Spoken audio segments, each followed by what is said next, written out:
Today I have a story that may hit closer to home than you'd expect. It's not about fairy tales or picture-perfect endings. It's about the moment your heart says no, but your body whispers yes. It's about the silence between two people that says more than words ever could. I tried to resist him. I told myself I was strong. I had boundaries, rules. But something happened that night.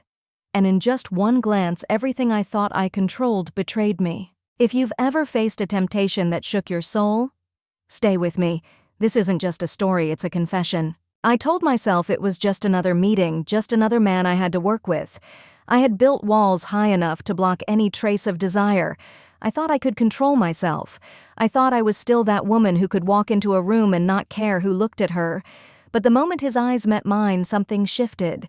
There was no warning, no softness, just a pull so raw, so primal it left me breathless. I tried to resist him. I told myself every lie I could, but my body refused to listen. He walked in like he owned the place, not in a loud, arrogant way, but with a quiet confidence that filled the air before he even spoke. His sleeves were rolled up, exposing forearms that looked like they had known real work. He did not smile. He just looked at me, steady and unapologetic. I was not prepared for him. Our first meeting was supposed to be brief, a project handoff, some formalities, and then we would go back to our separate corners. That was the plan, but plans are for people who do not feel, and I was starting to feel too much. He sat across from me, his gaze unwavering. There was something about the way he watched me, not just looking, but seeing.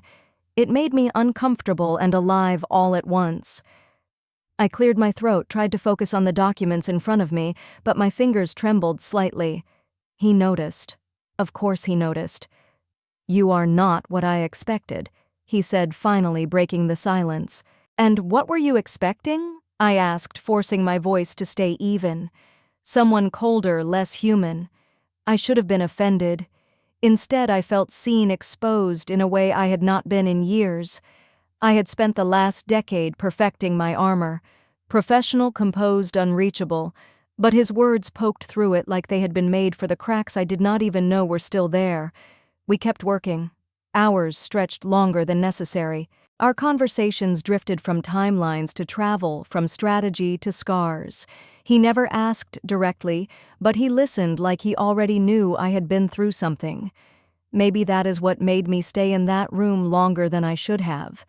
The feeling that he could read silence better than most people read words. He leaned in at one point, pointing something out on the paper between us, and his hand brushed mine. It was nothing, barely a second, but my breath caught. I pulled my hand back too quickly. He raised an eyebrow. "Did I cross a line?" "No," I said. You are used to space. I get that. Why did he always say the right thing at the exact wrong time?" That night, I sat in my apartment staring at my reflection. 40, strong, independent. I had worked hard for this life, for this peace. I had fought battles to own my boundaries, not just with men, but with the world. And now here he was, testing every edge of that peace with just a look, just a touch. I told myself to pull back, to draw firmer lines, to make this professional again. But the next day, when I walked into that room and saw him standing by the window looking out like he was waiting for me, my resolve cracked. He turned, caught my eyes, and held them. "You did not sleep much," he said. "How do you know you have the same look I had?" "And what look is that?" He stepped closer slowly, like you are trying to fight something your body already surrendered to. I did not answer. I could not, because he was right, and it terrified me. The rain was falling hard that evening. Thick, deliberate drops beating against the office windows like a warning or a promise. We were the only two left. Everyone else had filtered out with awkward smiles and excuses, deadlines, dinner plans, the storm, but we stayed. Neither of us mentioned it. I stood by the conference table, packing up, slowly dragging out the silence. He was still at the window, hands in his pockets, his shirt slightly wrinkled from the long day. The tension between us had grown quieter now, not as sharp, but heavier. It settled in the air, thick and waiting. "You should go," I said without turning to him. He did not move. "Should I?" "Yes. This is a line we are not supposed to cross." He took a breath. I heard it from across the room. It was not frustration. It was restraint. "You think this is about rules?" he asked.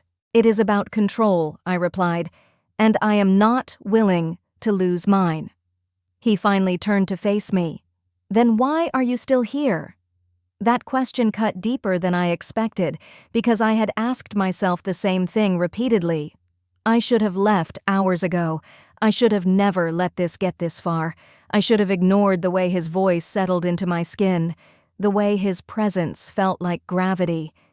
He walked toward me not quickly, but slowly, like he wanted to give me time to run if I chose to.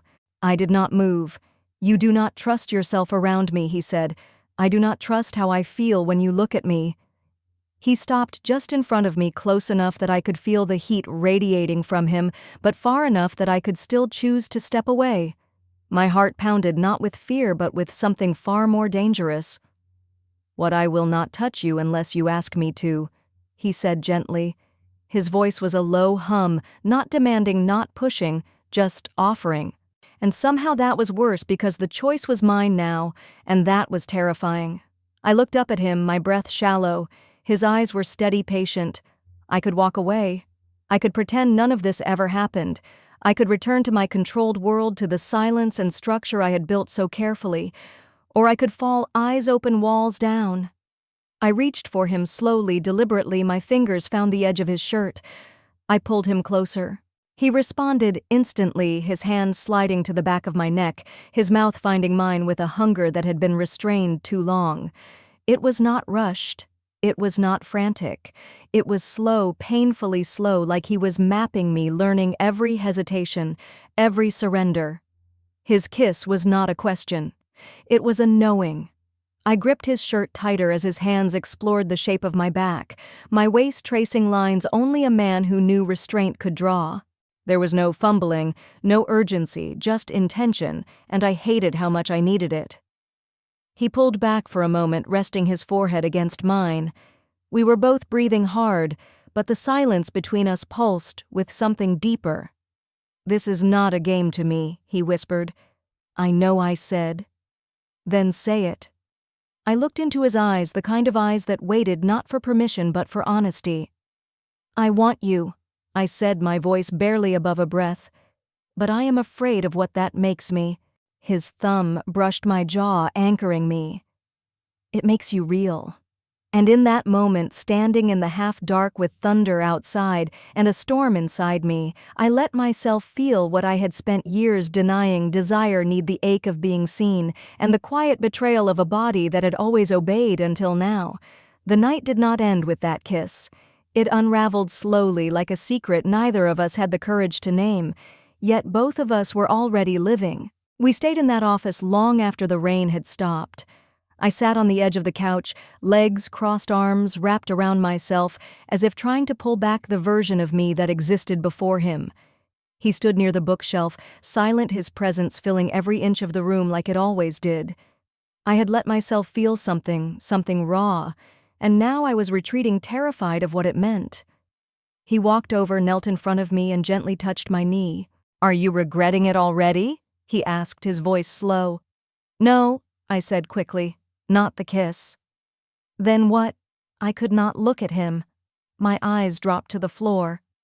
"What it means, what it opens, what it breaks." He nodded like he understood more than I wanted him to. "You think you have built a fortress around yourself, but it is a cage, and you think you can just unlock it." I snapped, instantly regretting the edge in my tone. "I am not trying to save you. I am just here with you in whatever this is." That truth settled somewhere in my chest. It was not grand or poetic.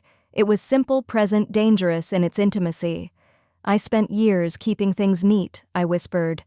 "Work, life, everything.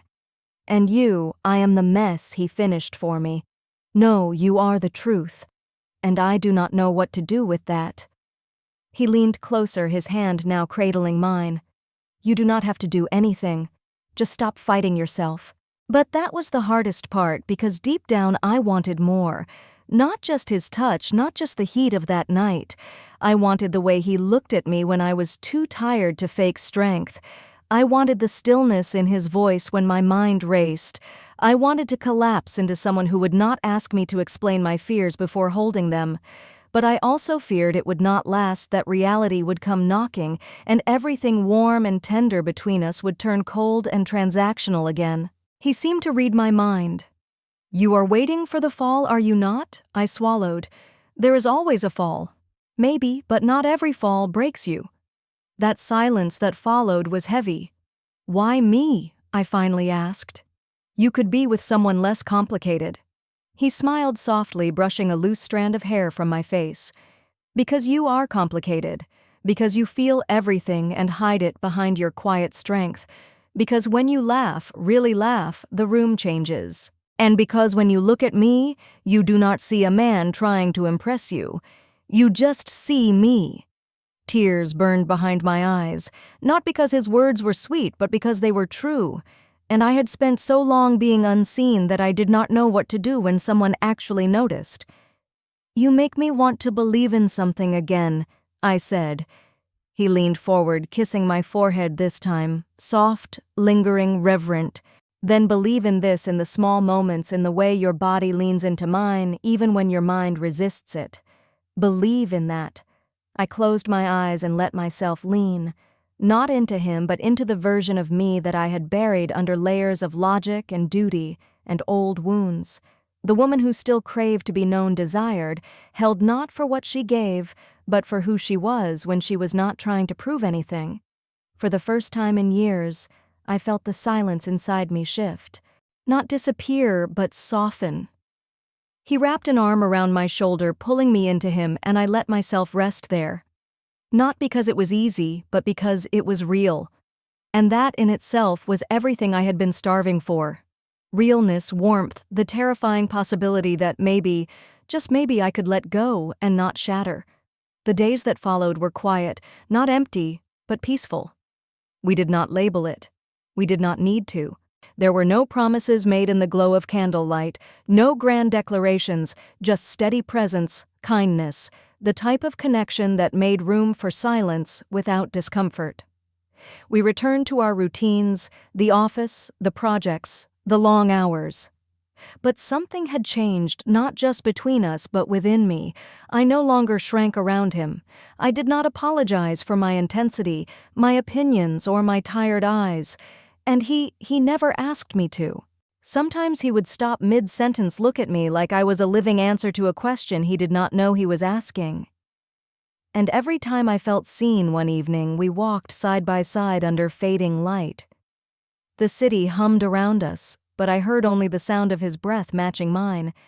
Still afraid, he asked not unkindly. I nodded.